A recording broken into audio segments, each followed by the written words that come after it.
എല്ലാവർക്കും മറ്റൊരു എപ്പിസോഡിലേക്ക് സ്വാഗതം. ഇന്നത്തെ എപ്പിസോഡിൻ്റെ തുടക്കത്തിൽ സുധാകരൻ മാഷിനെ അറസ്റ്റ് ചെയ്തുകൊണ്ട് പോകാൻ നിൽക്കുകയാണ് പോലീസ്. ഇത് തടയുകയാണ് കമല. ഇതുവരെയും യാതൊരുവിധ ദുശീലങ്ങളും ഇല്ലാത്ത ആളാണ്, ഇതാരോ ചതിച്ചതാണെന്ന് കമല പോലീസിനോടായി പറയുന്നു. ഞാൻ എന്തായാലും മാഷിനെ കൊണ്ടുപോകാനായിട്ട് സമ്മതിക്കുന്നില്ല. ഇത് കേൾക്കുന്ന പോലീസ് മറുപടിയായി കമലയോട്, ഞങ്ങളുടെ ജോലി തടസ്സപ്പെടുത്തിയാൽ ഞങ്ങൾക്ക് ബലം പ്രയോഗിക്കേണ്ടി വരും.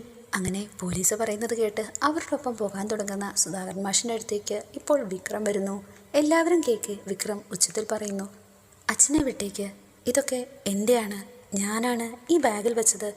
എന്നാൽ ഇത് കേൾക്കുന്ന പോലീസ്, നിങ്ങൾ വെച്ചുവെന്നോ, എന്താണ് ഈ പറയുന്നതെന്ന് ചോദിക്കുമ്പോൾ, അതെ, മാത്രമല്ല ഈയിടെയായി കഞ്ചാവുമായി ബന്ധപ്പെട്ട് ഒരു കേസിൽ എന്നെ അറസ്റ്റ് ചെയ്യുകയുമുണ്ടായെന്ന് വിക്രം പറയുന്നു. അങ്ങനെ ഈ സാധനങ്ങളെല്ലാം എൻ്റെയാണെന്നും നിങ്ങൾക്ക് എന്നെ അറസ്റ്റ് ചെയ്യാമെന്ന് വിക്രം പറയുന്നു. ഇത് കേട്ടിടൻ തന്നെ സുധാകരൻ മാഷ് വിക്രത്തിൻ്റെ കർണം നോക്കി അടി കൊടുക്കുന്നു. അങ്ങനെ അടിച്ച ശേഷം പോലീസിനോടായി സുധാകരൻ മാഷ് പറയുന്നു, ഇനി ഒരു നിമിഷം പോലും ഇവൻ എൻ്റെ മുമ്പിൽ കാണരുത്, കൊണ്ടുപോകണം സാർ എന്ന് പറഞ്ഞ് വിക്രമിനെ പോലീസ് അവിടെ നിന്ന് കൂട്ടിക്കൊണ്ടുപോകുന്നു. മാഷ് ദേഷ്യത്തോടെ വിക്രമിനോട് പറയുന്നുണ്ട്, സുധാകരൻ മാഷ് എന്ന അധ്യാപകൻ്റെ ജീവിതത്തിലെ അവസാന ദിവസമായിരുന്നു ഇന്ന്. അന്ന് തന്നെ നീ ഇതെന്നോട് ചെയ്തു. ഇനി നിന്നെ എനിക്ക് കാണണ്ട, പോടാ എന്ന് പറഞ്ഞ് വിക്രമിനെ അവിടെ നിന്ന് ഓടിക്കുന്നു.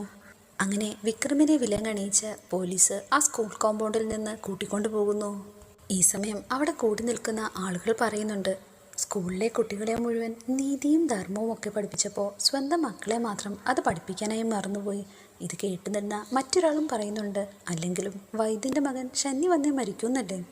ഇതെല്ലാം ശ്രീചേട്ടത്തി വേദയോടായി പറഞ്ഞുകൊണ്ടിരുന്ന കാര്യങ്ങളായിരുന്നു. കേട്ടുകൊണ്ടിരുന്ന വേദ, വിക്രമായിരുന്നു അത് അച്ഛൻ്റെ ബാഗിൽ വെച്ചത്, അങ്ങനെ അവനെന്ന് പറഞ്ഞതെന്ന് ശ്രീചേട്ടത്തി പറയുമ്പോൾ കേട്ടുനിന്ന വേദ, എനിക്കത് വിശ്വസിക്കാൻ തോന്നുന്നില്ല ഏട്ടത്തി, പക്ഷേ പോലീസിനോടും കോടതിയോടും അവൻ അതുതന്നെയാണ് ഏറ്റു പറഞ്ഞതെന്ന് ശ്രീജ വേദയോട്. പക്ഷേ പോലീസിൻ്റെ കണ്ടെത്തൽ മറ്റൊന്നായിരുന്നു. സ്കൂൾ കുട്ടികൾക്കായി വിതരണം ചെയ്യാൻ വന്നപ്പോൾ പോലീസിനെ കണ്ടതും അച്ഛൻ്റെ ബാഗിൽ ഒളിപ്പിച്ചു എന്നായിരുന്നു അവർ കണ്ടെത്തിയത്. പക്ഷേ ഇത് കേൾക്കുമ്പോൾ തന്നെ നുണയാണെന്നറിയില്ലേ എന്ന് വേദ ചോദിക്കുന്നു. ഒന്നാമത് വിക്രം അത് ചെയ്യുമെന്ന് വിശ്വസിക്കാൻ തന്നെ വയ്യ, പിന്നെ അത് അച്ഛൻ്റെ ബാഗിൽ കൊണ്ടുവച്ചതും ഒരു റിട്ടയർമെൻ്റ് ഒക്കെ നടക്കുന്ന വേളയിൽ അങ്ങനെയൊക്കെ ചെയ്തു എന്ന് പറയുമ്പം അതൊട്ടും ദഹിക്കുന്നില്ലല്ലോ എടുത്തി. അങ്ങനെയെങ്കിൽ വിക്രം അത് നിഷേധിച്ചില്ലല്ലോ എന്ന് ശ്രീചേട്ടത്തി. അന്നു മുതൽ അച്ഛൻ വിക്രമിനോട് മിണ്ടാതായതാണ്. ഇതിനുശേഷം കുറേ കാലത്തേക്ക് അച്ഛന് വീടിന് പുറത്തേക്ക് ഇറങ്ങാൻ പോലും മടിയായിരുന്നു. വക്കീലിനെ ഒന്നും അറേഞ്ച് ചെയ്ത് കൊടുത്തില്ലേ എന്ന് വേദ ചോദിക്കുമ്പോൾ, ഓവ് അതൊക്കെ ചെയ്തിരുന്നു, പക്ഷേ വിക്രം കുറ്റം സ്വയം ഏറ്റ സ്ഥിതിക്ക് അതിലൊന്നും തന്നെ ബാക്കി ചെയ്യാനില്ലായിരുന്നു. 4 കൊല്ലത്തേക്കായിരുന്നു വിക്രമിനുള്ള ശിക്ഷ വിധിച്ചത്. അക്കാലം അത്രയും വിക്രം എങ്ങനെയാണോ ജയിലിൽ കഴിഞ്ഞത് അതുപോലെ തന്നെയായിരുന്നു അച്ഛനും. ഉപ്പിടാത്ത ഭക്ഷണം കഴിച്ച് തറയിൽ കിടന്നുറങ്ങി പുറത്തേക്ക് പോലും ഇറങ്ങാതെ ഒരുതരം ജയിൽ ജീവിതം. പക്ഷേ ഒരിക്കൽ പോലും വിക്രമിനെ ഒന്ന് ജയിലിൽ ചെന്ന് കാണാൻ അച്ഛൻ കൂട്ടാക്കിയില്ല. അങ്ങനെയിരിക്കെ ഒരിക്കൽ വിശ്വേട്ടൻ അമ്മയും കൂട്ടി പോയിരുന്നു. പക്ഷേ ഇനി ഒരിക്കലും ഇങ്ങോട്ടേക്ക് വരരുതെന്നാണ് വിക്രം അന്ന് പറഞ്ഞത്. അച്ഛൻ പല ദിവസവും രാത്രി ഉമ്മറത്തിണ്ടയിൽ പുറത്തേക്ക് നോക്കിയിരുന്ന് നേരം വെളുപ്പിക്കും. എഴുത്തി ഇപ്പോൾ വേദയോട് ചോദിക്കുന്നുണ്ട്, വിക്രമിനെ അന്ന് ശിക്ഷിച്ച ജഡ്ജി ആരായിരുന്നു എന്ന് വേദയ്ക്ക് അറിയുമോ? അതെൻ്റെ അച്ഛനായിരുന്നോ എന്ന് ചോദിക്കുമ്പോൾ അതേ എന്ന് എഴുത്തി മറുപടി പറയുന്നു. വിക്രമാണ് ഈ കാര്യം എന്നോട് പറഞ്ഞതെന്ന് എഴുത്തി. സ്വന്തം മകൾക്ക് ഏതൊരച്ഛനാണ് താനൊരിക്കൽ ജയിൽ ശിക്ഷ വിധിച്ച ആളിനെ വിവാഹം കഴിച്ചു കൊടുക്കാനായിട്ട് താല്പര്യപ്പെടുന്നത്? വേദ ഇപ്പോൾ ചോദിക്കുന്നു, ജയിലിൽ നിന്ന് ഇറങ്ങിയിട്ടാണോ വിക്രം ശ്രീകാര്യം ശ്രീനിവാസൻ്റെ കൂടെ കൂടിയത്, അതോ അതിനു മുമ്പേ അവർ തമ്മിൽ അറിയുമായിരുന്നു? മറുപടിയെ ശ്രീചേട്ടത്തി, ജയിലിൽ നിന്ന് ഇറങ്ങിയിട്ടാണ് അവർ തമ്മിൽ കണ്ടത്. ഇതിനു മുമ്പൊന്നും അവൻ ആ പേര് പറഞ്ഞ് കേട്ടിട്ടില്ലെന്ന് ഏട്ടത്തി പറയുന്നു. ജയിലിൽ നിന്ന് ഇറങ്ങിയ ശേഷം വിക്രം കുറേ നാളും വീട്ടിലേക്ക് വന്നിട്ടില്ല. എവിടേക്കാണ് വിക്രം പോയതെന്ന് വേദ ചോദിക്കുമ്പോൾ, വർക്ക്ഷോപ്പിലെ രാജേട്ടനില്ലേ, പുള്ളിയുടെ കൂടെ അവിടെ ആയിരുന്നു കിടപ്പ് എന്നൊക്കെ കേട്ടിട്ടുണ്ട്. ഒരിക്കൽ അമ്മ അന്വേഷിച്ചു ചെന്നപ്പോൾ അവിടെയും കണ്ടിട്ടില്ല. പിന്നെ അവനെപ്പറ്റി കേൾക്കുന്നതാകട്ടെ ഒക്കെ ഈ മോശം വാർത്തകളായിരുന്നു. കുടിച്ച് നടക്കുന്നു, അലമുണ്ടാക്കി നടക്കുന്നു. ഒരിക്കൽ വിനായകനുമായി വഴക്കിട്ടുവെന്നും കേട്ടു. ഏത് വിനായകൻ ചേട്ടനുമായിട്ടും വഴക്കിട്ടെന്നോ വേറെ ചോദിക്കുമ്പോൾ അതേ എന്ന് ശ്രീചേട്ടത്തി. കാശ് ചോദിച്ചിട്ട് കൊടുക്കാത്തതിനാണെന്നാണ് വിനായകൻ പറഞ്ഞത്. ഇതെല്ലാം കേട്ട ശേഷം വേദ, എനിക്കിതൊന്നും വിശ്വസിക്കാൻ പറ്റുന്നില്ല, വിക്രം അങ്ങനെയൊക്കെ പെരുമാറുമോ? ഇത് കേൾക്കുന്ന ശ്രീചേട്ടത്തി, എനിക്കും അതായിരുന്നു സംശയം. മറുപടിയായി വേദ, അല്ലെങ്കിൽ ഏട്ടത്തി തന്നെ പറ, വിക്രം ഇന്നേ വരെ മദ്യപിക്കുന്നത് ഏട്ടത്തി കണ്ടിട്ടുണ്ടോ? പിന്നെ പൈസയുടെ കാര്യം അന്ന് വിനായകനാണ് ഇവിടെ വന്ന് പറഞ്ഞതെന്ന് ഏട്ടത്തി വേദയോട് പറയുന്നുണ്ട്. ഇപ്പോൾ വേദ എന്തോ ആലോചിച്ചുകൊണ്ടിരിക്കുമ്പോൾ ശ്രീചേട്ടത്തി ചോദിക്കുന്നുണ്ട്, അല്ല ഈ ശ്രീനിവാസനെ വിക്രം കണ്ടത് എങ്ങനെയായിരുന്നു? ഒരിക്കൽ കുടിച്ചിലെക്കില്ലാതെ അയാളുടെ കാറിന് മുമ്പിൽ ചെന്ന് വീണു എന്നാണ് കേട്ടത്. അതും വിനായകനാണ് ഇവിടെ വന്ന് പറഞ്ഞത്. പിന്നീട് വിക്രം കുറേ നാൾ ശ്രീനിവാസൻ്റെ കൂടെയായിരുന്നു, അയാളുടെ കൂടെ അയാളുടെ വീട്ടിൽ. അപ്പോൾ അങ്ങനെയാണ് ശ്രീകാര്യ ശ്രീനിവാസൻ വിക്രമിനെ ഉപയോഗിക്കാൻ തുടങ്ങിയത് അല്ലേ? അയാളുടെ ആവശ്യത്തിനു വേണ്ടി ഏത് രൂപേണയും ഏത് രീതിയിൽ ഉപയോഗിക്കാൻ പറ്റുന്ന ഒരു ആയുധമാക്കി മാറ്റുകയായിരുന്നു അയാൾ. അയാളുടെ കയ്യിൽ നിന്ന് ആദ്യം തന്നെ വിക്രമിനെ മോചിപ്പിക്കണം ശ്രീചേട്ടത്തി. ആദ്യം ചെയ്യേണ്ടത് അതാണ്. അതിനുശേഷം വിക്രം ചെയ്യാത്ത തെറ്റ് എന്തിനാണ് ഏറ്റെടുത്തതെന്ന് അറിയണം. ഇത് കേൾക്കുന്ന ശ്രീജ, ചെയ്യാത്ത തെറ്റോ? എന്താ ഇത് കേൾക്കുന്ന ഏട്ടത്തിക്ക് തോന്നുന്നുണ്ടോ എല്ലാം ചെയ്തത് വിക്രമാണെന്ന്? പക്ഷേ അന്നവൻ സ്വയം സമ്മതിച്ചല്ലേ എന്ന് വേദയോട് ചോദിക്കുന്നു. മറുപടിയായി വേദ, അതന്ന് വിക്രം മനഃപൂർവ്വം ഏറ്റെടുത്തതാണെങ്കിലോ? അതെന്തിനായിരുന്നു എന്ന് ശ്രീജ ചോദിക്കുമ്പോൾ, ആ ദിവസം അച്ഛൻ അവരുടെ കൂടെ ഒരു കുറ്റവാളിയെപ്പോലെ പോകുന്നത് കാണാൻ താല്പര്യമില്ലാത്തതുകൊണ്ട്. അപ്പോൾ ആ ബാഗിൽ അതെങ്ങനെ വന്നുവെന്ന് എഴുതി ചോദിക്കുമ്പോൾ, അതാണ് നമ്മൾ കണ്ടെത്തേണ്ടത്. തരത്തിനൊരു പ്രതിയെ കിട്ടിയപ്പോൾ പോലീസ് അന്നത് അന്വേഷിക്കാതെ വിട്ടതായിക്കൂടെ? അപ്പോൾ നമ്മളത് കണ്ടെത്തണമെന്നാണോ വേദ പറയുന്നതെന്ന് ശ്രീജ. പക്ഷേ ഇതിനെപ്പറ്റിയുള്ള യഥാർത്ഥ സത്യാവസ്ഥ ആദ്യം പറയേണ്ടത് വിക്രം തന്നെയാണ്. അതെന്തായാലും ഞാൻ വിക്രമിനെ കൊണ്ട് പറയിക്കുമെന്ന് വേദ ഏട്ടത്തിക്ക് ഉറപ്പ് കൊടുക്കുന്നുണ്ട്. അല്പസമയത്തിന് ശേഷം വേദ ഒരു കൂട്ടുകാരിയുമായി സംസാരിച്ചുകൊണ്ടിരിക്കുകയാണ്. അങ്ങനെ ഫോൺ സംഭാഷണത്തിനിടയിൽ വേദ ആ കൂട്ടുകാരിക്ക് നന്ദി പറയുന്നുണ്ട്. നിന്റെയും കൂടെ സഹായത്തോടു കൂടിയാണ് ഇതെല്ലാം നടന്നതെന്ന് എനിക്കറിയാം. എന്നാൽ ശരി, ഞാൻ വെക്കട്ടെ എന്ന് പറഞ്ഞ് വേദ കോള് കട്ട് ചെയ്യുന്നു. ഈ സമയം തന്നെ വിക്രം വീട്ടിലേക്ക് വരികയാണ്. വിക്രത്തിനെ കണ്ടതും വിക്രത്തിൻ്റെ അടുത്തേക്ക് സംസാരിക്കാനായി പോവുകയാണ് വേദ. ഈ സമയം വേദ വിക്രമിനോട് പറയുന്നുണ്ട്, അതെ, ഒരു സന്തോഷ വാർത്തയുണ്ട്, എന്താണെന്ന് ഊഹിക്കാമോ എന്ന് വിക്രത്തിനോട് ചോദിക്കുമ്പോൾ, നിനക്ക് സന്തോഷം തരുന്നത് എന്താണെന്ന് എനിക്കെങ്ങനെ അറിയാമെന്ന് വിക്രം പറയുന്നു. എന്നാലും ഒന്ന് ഊഹിക്കുന്നേ എന്ന് വേദ പറയുമ്പോൾ, നിന്റെ അച്ഛൻ എന്നെ കുറുക്കാൻ എന്തെങ്കിലും സംഭവങ്ങൾ ഒപ്പിച്ചു കാണും. വേദ സ്നേഹത്തോടെ, വിക്രവും അച്ഛൻ ഉണ്ടാക്കി വെച്ചതിൽ നിന്നൊക്കെ ഞങ്ങളെ ഞാൻ ഊരിയെടുത്തിട്ടേ ഉള്ളൂ, അതൊന്നും മറക്കണ്ട കേട്ടോ. ഇനി നിങ്ങളെ ജാമ്യത്തിലെടുക്കാനും നിങ്ങൾക്ക് വേണ്ടി കേസ് നടത്താനും വേറെ ആരെയും തന്നെ തേടിപ്പോണ്ട എന്ന ഈ കാര്യമാണ് ചുരുക്കം. അതായത് ഗുണ്ടയും വക്കീലും ഒരു വീട്ടിൽ തന്നെ ഉണ്ട്. അങ്ങനെ ആകുമ്പോൾ കാര്യങ്ങളൊക്കെ എളുപ്പമായല്ലോ. പക്ഷേ ഇനി മോ എന്തെങ്കിലും കുരുത്തക്കേട് കാണിച്ചാൽ അഡ്വക്കേറ്റ് വേദ ശങ്കരനാരായണൻ കിട്ടാനുള്ള ശിക്ഷ ഇരട്ടിയായിട്ട് മേടിച്ചു തരും. ഈ സമയം വേദയെ തുറച്ചു നോക്കുന്ന വിക്രത്തിനോടായി, പൊട്ടനെ പോലെ ഇങ്ങനെ തുറച്ചു നോക്കില്ലേ എന്ന് വിക്രത്തോട് പറയുന്നു. എൻ്റെ പ്രാക്ടീസിൻ്റെ കാര്യം ശരിയായി. സീനിയർ അഡ്വക്കേറ്റ് ചക്രപാണി സാറിൻ്റെ ഓഫീസിൽ അടുത്ത ആഴ്ച തന്നെ ചെന്ന് തുടങ്ങിക്കോളാനായിട്ട് പറഞ്ഞു. ഇത് കേൾക്കുന്ന വിക്രം, ഓ എന്തായാലും നന്നായി. അല്ല, ഇത് കേട്ടിട്ട് എന്താ വിക്രമിന് ഒരു സന്തോഷമില്ലാത്തത്?